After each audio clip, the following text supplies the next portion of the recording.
Halo semuanya, kita update terkait dengan kasus Jagakarsa di Jakarta Selatan, penemuan 4 orang mayat yang masih usianya balita dan juga 6 tahun, dan ternyata mereka itu dihabisi oleh bapak kandungnya sendiri yang bernama Panca Darmansyah karena Polres Jakarta Selatan sudah menetapkan ia sebagai tersangka. Memangnya alat bukti apa yang dipakai untuk memastikan bahwa dia adalah pelakunya? Pertama, alat bukti ini yang pertama adalah dari ponsel HP dari si pelaku itu yang sudah merekam. Ini rekamannya gila loh menurut aku. Kenapa? Rekaman di handphone tersebut menunjukkan peristiwa sebelum terjadinya peristiwa itu, kemudian setelah terjadinya peristiwa itu. Bahkan ada dugaan sangat kuat di tengah-tengah ia melakukan hal tersebut, itu pun juga direkam. Tujuannya untuk apa sih? Ya, dugaan sangat kuat karena ini berhubungan dengan motifnya. Motifnya dugaannya adalah mengenai rasa kecemburuan dari sang suami kepada sang istri. Dan juga rasa karena terhimpit ekonomi. Gila ya, ini contoh salah satu pria yang tidak layak untuk menjadi seorang bapak. Mungkin dia layak menjadi seorang suami atau nggak tahu lah bagaimana. Kemudian alat bukti yang kedua juga, karena kan untuk menentukan tersangka itu dibutuhkan 2 alat bukti ya. Yang kedua adalah pengakuan dari si tersangka sendiri. Ia pun sudah mengakui bahwa dialah yang menyebabkan ke-4 buah hatinya meninggal dunia. Lantas ada keterangan dari AKBP Bintoro, Kasat Reskrim Polres Metro Jakarta Selatan, bahwa pada saat di peristiwa hari itu teman-teman, bagaimana caranya ke-4 buah hati ini dihabisi. Yang pertama itu katanya dimulai dengan yang paling kecil, yang berusia 1 tahun. nggak lama kemudian, yang berusia 3 tahun. Gila ya. Terus yang ketiga, itu yang berusia ke-4 tahun. Dan yang terakhir adalah yang usia 6 tahun. Terus kita juga tahu ada tulisan yang kata-katanya yang puas kamu bunda, thanks for all. Itu kan tipikal dari kelabilan dari seseorang pada saat mengucapkan hal seperti itu. Kayak anak ABG alay zaman dulu lah ya, yang nulis dengan noda merah bahwa aku mencintaimu dan sebagainya. Dan itu ternyata bukanlah noda merah miliknya putra-putrinya, tapi adalah miliknya si Panca sendiri. Karena pada saat ditemukan pada tanggal tersebut 6 Desember 2023, Panca ini kan sedang berada di kamar mandi dengan luka di bagian tangan dan nadinya itu juga bernoda merah yang dugaannya kalian sudah tahu itu mengarah kemana, tapi sayangnya dia selamat. Kenapa aku bilangnya sayangnya dia selamat? Karena ya agak sulit ya. Maksudnya sedih sih. Ada sebagian orang yang bilang begini bahwa justru bagus Anjas dia selamat. Jadi dia bisa mempertanggungjawabkan perbuatannya di dunia dulu sebelum nanti bertanggungjawabkan sama Tuhan. Well, I don't know untuk bagian tersebut. Terus mengenai motif cemburu dan juga terhimpit ekonomi. Apakah ini alasan yang mengada-ada? Tapi ada beberapa pembelajaran yang bisa kita ambil di sini. Mungkin di lingkungan Indonesia dengan jiwa patriarki bahwa namanya seorang laki-laki itu harus memiliki ekonomi yang super power. Enggak juga sih. Karena setiap keluarga itu kan unik ya teman-teman. Uniknya gimana? Bagi aku pribadi yang namanya keluarga itu kalau memang yang dikasih sama Tuhan, rezeki banyak itu adalah istrinya, ya tidak masalah. Tapi kan bukan berarti yang namanya pria itu harga dirinya hanya karena masalah faktor ekonomi. Kalau seandainya nih kalian memiliki keluarga, kemudian suami kalian tidak bekerja, ya tapi kalau suami kalian tuh ngurusin anak-anak, ngurusin kalian, bagi aku itu juga kontribusi yang sangat luar biasa. Sekali lagi, setiap keluarga itu unik dan berbeda-beda. Mungkin menurutku juga bahwa sekarang kita harus mulai terbuka pikiran. Tidak harus yang namanya seorang laki-laki itu harus punya penghasilan lebih tinggi dibandingkan wanita. Laki-laki itu harus super power segalanya, menurut aku enggak.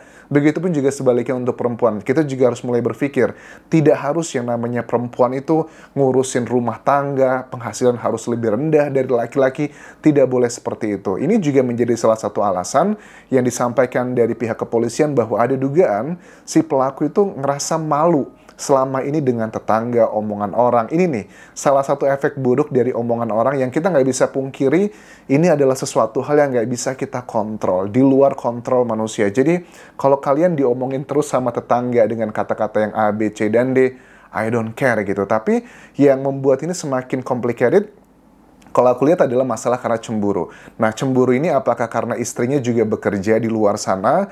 Ya, kalian tahu lah ya, banyak, aku sih mengalami pribadi ya, bukan pribadi aku melihat, mengalami langsung, tapi melihat dari orang di sekelilingku, bahwa kalau ada satu rumah tangga, suaminya tidak bekerja atau penghasilannya lebih rendah dibandingkan perempuannya, biasanya tuh sang laki-laki akan jauh lebih sensitif, lihat istrinya jalan sama pria lain, maksudnya teman kerja, atau harus berinteraksi dengan lawan jenis, itu gampang sekali tersulut secara emosi. Bahkan di kejadian ini, Rabu 6 Desember 2023, saat penemuan tersebut, 4 hari sebelumnya, istrinya itu sudah dilarikan ke rumah sakit oleh tetangga karena habis digebukin sama suaminya. Dan aku yakin ini bukan kali pertama terjadi.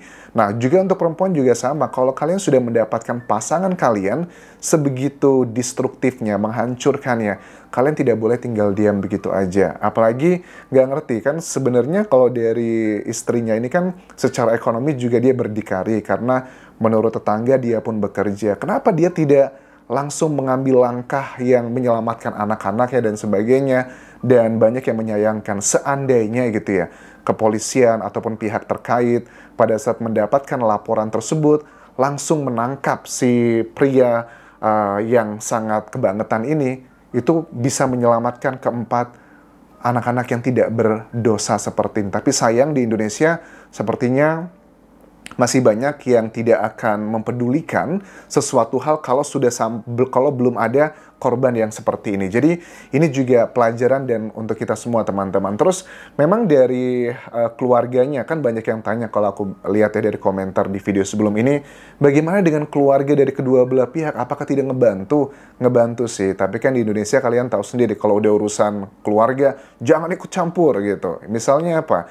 Yang melaporkan juga sebenarnya kayak kakak iparnya dari pelaku ya, kakaknya dari korban juga, istrinya yang dihajar sama dia gitu. Itu juga kan sebenarnya sudah sempat ngomong, sudah sempat melaporkan ke polisi, bahkan juga ngebawa ke rumah sakit. Tetapi ya bagaimana dengan pihak dari suaminya? Nah, pihak suaminya ini menurut pemilik kontrakan, yang pemilik kontrakan ini bilang juga bahwa dia sudah nggak bayar 6 bulan kontrakan tersebut, dikatakan dia ini bukanlah berasal dari warga di Jagakarsa, Jakarta Selatan, tapi dia berasal dari warga Aceh. Dan pernikahan mereka pun ternyata kan bukan pernikahan yang berada di bawah atas nama negara, tapi masih di bawah agama saja. Dan beberapa hal ini yang ngebuat masyarakat tuh semakin geram. Seandainya gitu ya, warga ataupun juga masyarakat tidak sekedar, ya amin, kita harus apresiasi. Aku paham lah ya, budaya di Indonesia, karena untuk urusan domestik seperti ini nggak bisa dicampuri terlalu dalam. Tapi memang ini menjadi hal yang harus kita kritisi, bahwa kalau sudah ada kejadian seperti ini, harus diambil tindakan. Tapi kita kalau ngarepin dari pemerintah atau kepolisian, agak sulit untuk mendapatkan reaksi yang cepat karena butuh undang-undang dan sebagainya. Tetapi dari masyarakat sih, kalau sudah ada seperti ini, kalian lihat anak-anak itu langsung diamankan. Beda sih ya, kalau di negara-negara maju, pada saat ada anak-anak mendapatkan perlakuan seperti ini, negara itu bisa punya superpower, kekuatan untuk mengambil anak-anak tersebut, diamankan ke panti sosial atau yayasan. Itu kalau di negara-negara maju. Tapi di Indonesia, kita aja masih banyak kok anak-anak yang gelandangan, nggak diurusin. Apalagi untuk urusan seperti ini. Terus cemburu, apa sih yang ngebuat seseorang itu bisa cemburu sebegitu dalamnya? Apakah kecemburuan tersebut menjadi excuse untuk menyakiti buah hatinya? Makanya di Indonesia tuh banyak sekali perilaku dari orang tua yang pada saat mereka memiliki permasalahan dengan pasangannya, baik suami ataupun istri, itu melampiaskannya ke anaknya. Bahkan anaknya itu habis digebukin dan sebagainya. Ini juga buat kalian yang komentar di video sebelumnya bahwa, ya Anjas, ibuku juga seperti itu. Kalau lagi kesel sama bapakku, aku yang dilampiaskan. Begitupun juga sebaliknya, ya Anjas, bapakku pada saat lagi kesel sama emakku gitu, aku juga jadi bahan pelampiasan. Kalau kalian sudah pernah melakukan seperti itu dan tidak sampai kejadian seperti ini, segeralah minta maaf dengan tulus ke putra-putri kalian. Karena luka di fisik itu bisa cepat sekali sembuh, teman-teman. Seminggu, 2 minggu juga sembuh. Tapi luka di batin, pada saat anak-anak kalian sudah dewasa, itu akan terngiang-ngiang terus. Dan ya mudah-mudahan ya anak-anak kalian tidak tumbuh menjadi orang-orang kriminal. Karena apa? Kalau kalian cek di penjara-penjara sana, banyak sekali mereka yang masuk penjara tersebut karena memiliki background mendapatkan perlakuan seperti ini dari orang tuanya. Dan kalau ada yang bilang bahwa enggak lah, zaman dulu mah digebukin tuh hal yang wajar. Yes, kalau alasannya tepat. Maksudku sebenarnya sudah nggak tepat lagi di zaman sekarang ini. Tapi faktanya adalah banyak kok anak-anak zaman dulu juga digebukin sama orang tuanya, tapi alasannya tepat karena mungkin melakukan kesalahan yang besar atau melakukan hal-hal yang tidak sesuai dengan aturan begitu. Oke lah, masih oke. Asalkan tujuannya mendidik. Tetapi banyak sekali di Indonesia tuh orang tua yang melakukan kekerasan kepada putra-putrinya bukan karena mendidik, tapi karena ketidakmampuan mereka mengontrol emosi atau menjadikan pelampiasan masalah ekonomi, masalah kecemburuan, asmara, dan sebagainya. Hati-hati loh buat orang tua yang seperti itu. Nggak ngomongin masalah tanggung jawab kita sama Tuhan, tapi juga ke anak-anak tersebut. Namanya adalah inner child. Inner child itu adalah jiwa kecil setiap orang dewasa sampai dia meninggal dunia. Kalau hal tersebut belum disembuhkan, orang tuanya belum minta maaf dan anaknya masih belum bisa sembuh, itu akan terbekas. Dan efeknya adalah ini akan menjadi kayak paralel gitu loh, efek domino. Kayak misalnya gini, kayak seandainya aku dihajar sama orang tuaku dengan berbagai macam hal. Nanti aku masih punya sakit hati di sini, pada saat aku punya anak, aku akan memperlakukan hal yang sama kepada anakku. Dan itu sudah banyak terjadi. Jadi kalian teman-teman harus mulai memutus mata rantai seperti ini. Apakah itu kalian mulai dengan kesadaran sendiri atau memulai dengan sistem lah. Sistem itu maksudnya kalau orang tua kalian memang tidak mau minta maaf, masih tetap kekeh dengan kelakuan seperti itu, ya kalian yang sebagai seorang anak yang sudah dewasa, inner child kalian sembuhkanlah sendiri. Dengan cara seperti apa? Ya dengan cara banyak metode. Kalian cek di Google bagaimana cara menyembuhkan inner child tersebut. Aku rasa itu yang bisa aku update mengenai kasus dari Jagakarsa ini. Mudah-mudahan kita bisa mengambil pelajaran ya dari kejadian yang sangat menyedihkan ini. Terima kasih sudah menonton. Sampai ketemu lagi di video berikutnya.